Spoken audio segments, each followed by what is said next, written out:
Now we say play makes Jack a dull boy. But being Thursday, we also have to give you some tidbits on what is happening when it comes to matters entrepreneurship. So this morning, we have a lady in studio whose current innovation is a portable car awning. She's going to tell us what was her inspiration and her journey so far. Introducing Sheryl Mboya. Good morning and thank you for your time. Good morning. Thank you so much. So whenever people hear awning, they really don't know what that means. They can't even have a mental picture of the innovation we're talking about. Maybe just paint a picture. What is this gadget or equipment, so to speak? Thank you so much once again. An awning is basically a sunshade. It's a shade. It's synonymous to a shade. So when we talk about an awning, we are talking about a shade. Yeah, it's a shade. And now we're talking about a shade that is attached to a car. Not really. When we talk about the portable car shade, it is a car shade, or a portable car awning rather. It's a car shade that is actually portable. That you can pack it in your boot and go. Yeah. But want to understand why in all those innovations that anyone could think of, why did you land on this one? What was your inspiration for this? My inspiration to this is actually based on our potential clients who are basically motorists and vehicle owners. I noticed that, you know, vehicle owners and motorists actually face a really big problem or a really big challenge when it comes to, you know, parking. And we talk about parking under shades because we currently have inbuilt shades and also tree shades. And we know that inbuilt shades are actually minimum in, you know, in terms of the amount, especially when it comes to buildings, and they're actually designated to several people. So if you visit a building, you might not get you know, an inbuilt shade to park your vehicle in. And for the tree shade, we currently don't have enough tree shades in, you know, in Kenya and globally. Exactly, you know, due to the shading of trees. So you find so many car owners and motorists are actually forced to park their cars, you know, just under the direct sunlight. And now this actually now brings us to the detriments of, you know, exposure of your vehicle to the sun. We are talking about not only the exterior but also the interior, not only the car paint, we're also talking about the engine, the car seats, and all other paint, the windscreen and the windows. So it's actually causing so much harm when you come to find out that so many people invest in their cars, so many people buy their cars at a, you know, it's not a throwaway price, it's a foot and an arm. It's an investment, so to speak. Purchasing a car is an investment. And now that was the inspiration for this, you know. Yes, tree cover, especially within the CBD, is minimal. And you've rightly put, if you go to an office, there is a specific shade or other parking slot for a person. So what happens? Is this particular car awning, does it fit all? Does it fit all, or do you have some for SUVs and for small cars, such and such? Do you have a distinction, or is it a free to go, or rather free size to go? Well, it comes in one size, but in this particular innovation, we have incorporated advanced technology and artificial intelligence to be able to ensure that if you actually purchase this awning, you are, and say for example you have two vehicles, a SUV and a saloon car, you can actually use this one awning that will be able to fit all models. So what happens is once you key in your specification in an app that is actually specialized, okay, it's not really specialized, but it is adapted to both all types of phones, tablets, laptops, and also the digitized watches. You will fill in your car specification and it will extract the model from the app. Then it will be able to adjust itself according to the size of the vehicle. So it's a smart gadget. It is. Yeah, it's a smart shade. It is. You don't roll it up yourself. We do not expect to be climbing on top of the car and fixing it ourselves. No. Intelligence. Now, talking about AI, we have heard, and even reports have indicated that we're in the 21st century. We are. And matters of industrialization, the fourth industrial revolution, I mean, it's coming. It's here. From where you sit, What is your take in regard to us and the role that the youth is playing, in fast-tracking the fourth industrial revolution in the country? Thank you so much. I believe that the youth, we are currently the most innovative generation. And when I talk about innovative generation, we find so many youths are actually able to adapt themselves in this current growing technological world. We're able to adjust ourselves with whatever we can, with the products we provide, with the services we provide, to actually be able to incorporate technology that will be able to be a fit in this current society. Government has been at the fore when it says it wants to support the youth and innovation, and it has rolled out quite a series of programs, from the Ajira program to such and such. For a person who's already in the value chain and you fall in the bracket of being a youth, have you felt the trickle-down effect of these interventions? Yes, I have. I have felt this, the effect, because the government, as you've mentioned, is actually trying to tap into the intellectual and the creative capabilities of the youth. And when we talk about this, we are talking about any job opportunities and awards that can be able to help youths tap into this market and be able to advance themselves. What I can mention from my past experience is from the youth agenda, where I was nominated to be an awardee for the environmental category in this particular innovation, given that this innovation is actually a green innovation. So when you look at the youth agenda top 35 under 35 award, not only do they award you, but they put you in a 1-year incubation period where you're able to learn, from professional, from industry people, and you're able to actually gain more knowledge that you can be able to tap and advance your innovation. What would be your comment in as far as going green as a country is concerned? Sorry? The fact that we are working at going green, or rather climate smart innovations, what would be your take in regard to where we have come? How do we compare? Let's compare this current 5 years and the last 5 years that we've had. Thank you so much. When you compare this past 5 years and the previous years, when you look at the climate crisis, the emergency that we're in, NASA actually rolled out in a report recently that last year, 2020, was actually the hottest year on record, tying with 2016. Now we look at a period where we have two hottest years on record, 4 years apart. Yes. We believe the world has been in existence for too long, but to actually have such a small margin, tying for hottest years on record, we're actually looking at a very big climatic crisis. We look at various events that have been happening around the world. We're looking at Turkey, the wildfires. We're looking at California's wildfires. We're looking at all the hurricanes in the US. We're looking at the current crisis in Madagascar, where we've been told that they haven't experienced rain for 3 years, even a single drop of rain. That's a really big emergency.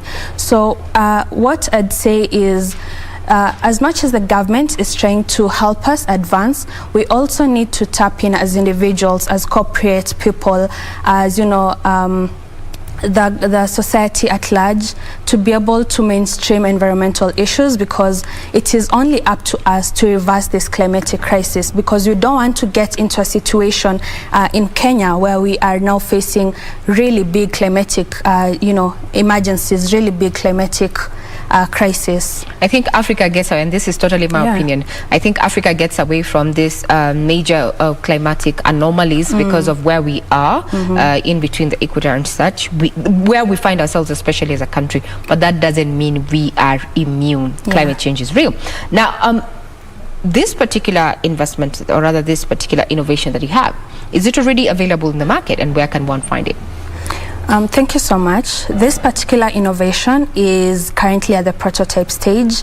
As of of next week, we'll have rolled out the prototype into the market to actually prove the workability of this innovation.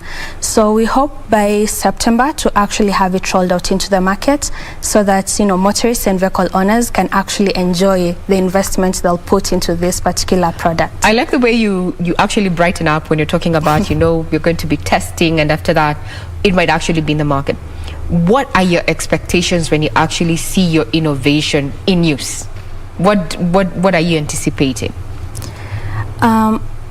I'm anticipating the joy that comes in with using this particular product, because as I mentioned, buying cars isn't cheap, yes, and maintaining them isn't cheaper either. Yes. So when you actually invest in this product, when you buy it, you'll be actually saving so much, of your time, of your energy.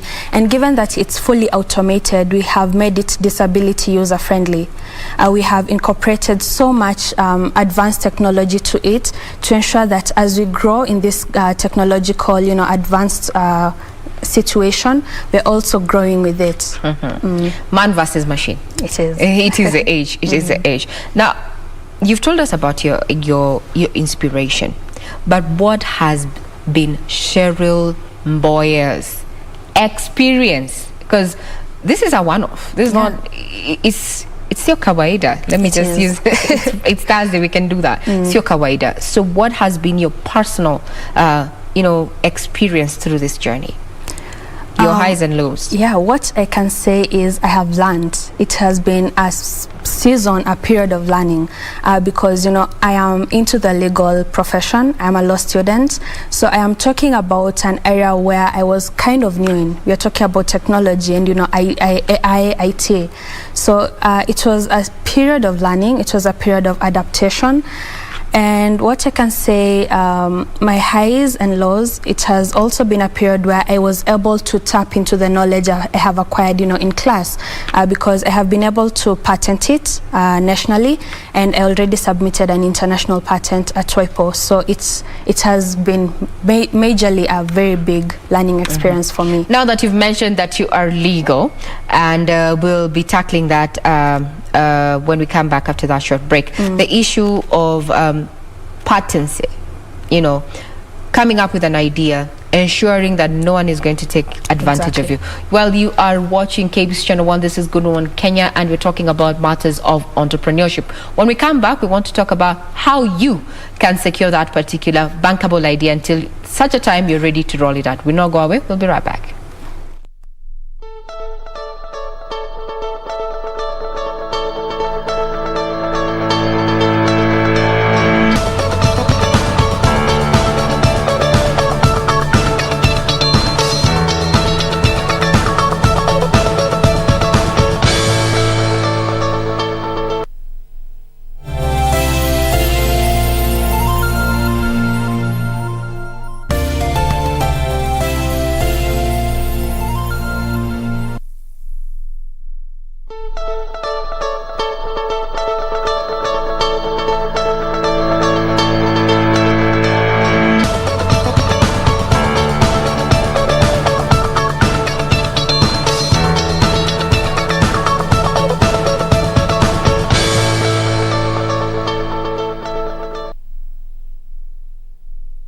Indeed, if you're tuning in, you're still watching Good Morning Kenya right here on KBC Channel 1. Thursday is the new Friday. However, we are speaking matters of entrepreneurship.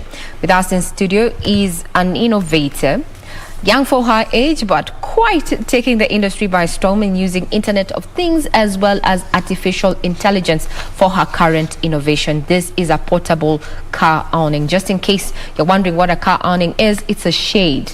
But now this one, it specifies, or rather it gives you your specificities by keying in the details that you have on your on your car, on an electronic tab, phone or gadget that can get you the specificities. You don't need to roll it out. Introducing Sheryl Mboya.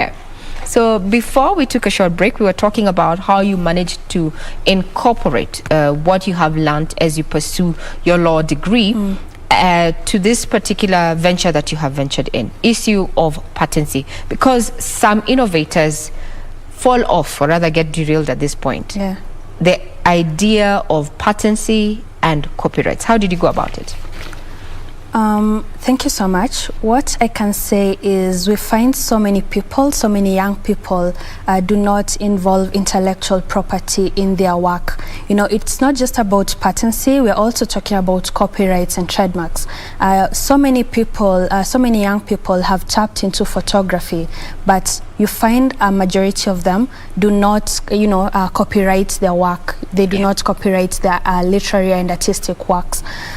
So when I talk about patency, I'm very high on intellectual property, because when you study the science behind it, you find that intellectual property can actually be able to help you tap into things that you wouldn't have. For example, if someone manipulates your work, you're able to sue and get something out of it. Basically, you're securing your idea, your innovation, and this is something that not just the youth, but a majority of people who are venturing into business, entrepreneurship, innovators fail to see the long run plan.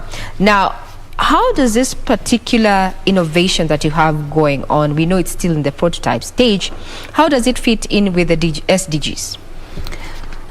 When we talk about the SDGs, we are talking about the SDGs on climate action, sustainability of cities.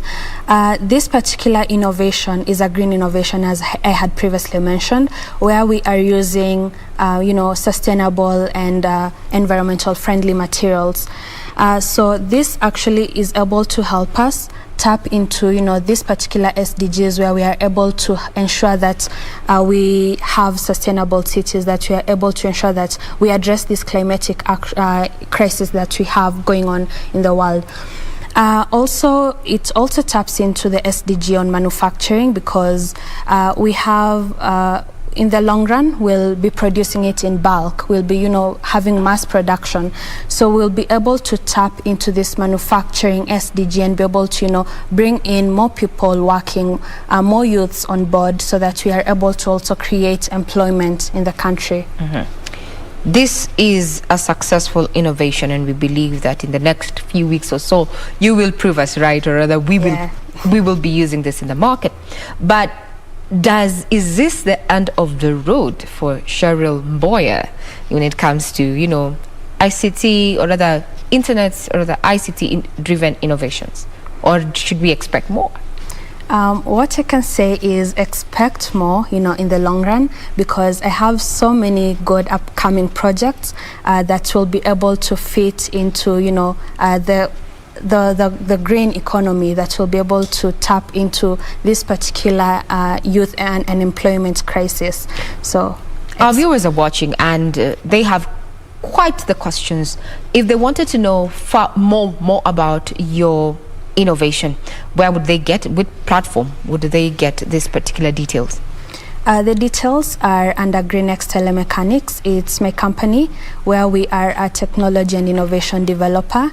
We aim to help, young people and other people be able to develop the innovations. So currently, the portable car awning is our pioneer project. So if you want to learn more about the project, you can just go into our website. That's greenxtelemechanics.com, and you'll be able to see it under the projects. GreenX. Yeah, GreenX. GreenX Telemechanics. That is where you're going to find details about her innovation that is ready for. It's already in the prototype stage. Should be rolling out soon in the next few weeks. And Sheryl Mboya says you just need to focus on that bankable idea that you have, from legal to innovator. We have been speaking to Sheryl Mboya there, a legal student who has a mind for ICT, and as we say, matters of the industrial revolution, the fourth industrial revolution, will be driven by ICT. We're not done here on Good Morning Kenya, so do keep it right here. We have so much lined up for you as we continue with Thursday being the new Friday.